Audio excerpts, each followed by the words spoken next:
पाकिस्तान के सीनियर अदाकार जावेद शेख ने इंकशाफ किया है कि उन्होंने बॉलीवुड की ब्लॉकबस्टर फिल्म ओम शांति ओम में अपने किरदार के लिए महज ₹1 का मुतालबा किया था। हाल ही में एक इंटरव्यू में बात करते हुए जावेद शेख ने बताया कि जब मुझे बॉलीवुड फिल्म ओम शांति ओम में काम की पेशकश की गई और मेरे पास उनका मैनेजर कॉन्ट्रैक्ट लेकर आया तो इसने मुझसे पूछा कि पैसे क्या लेंगे आप। अदाकार ने कहा, मैंने जवाब दिया कि मैं पैसे नहीं लूंगा। उसने हैरानी से पूछा कि क्यों, जिस पर मैंने कहा कि देखो, ये मेरे लिए एजाज की बात है कि शाहरुख की इस वक्त की सबसे बड़ी फिल्म में मुझे इसके वालिद का किरदार दिया गया।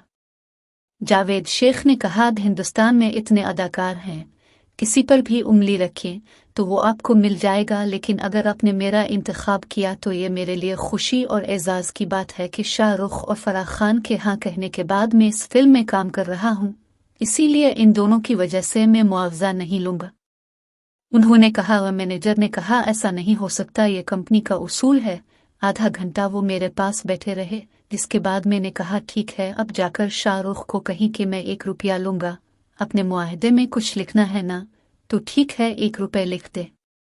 जावेद शेख ने मजीद बताया कि मैनेजर ने जब जाकर शाहरुख और फराह को बताया तो उन्होंने कहा, यार पागल हो, ₹1 कौन लेता है। फिर उन्होंने ही फैसला किया कि मुझे कितने पैसे देने हैं। वाज़ेह रहे कि बॉलीवुड फिल्म ओम शांति ओम में अदाकारा दीपिका पादुकोण ने डेब्यू किया था और इस फिल्म ने बॉक्स ऑफिस पर कई रिकॉर्ड्स अपने नाम किए थे।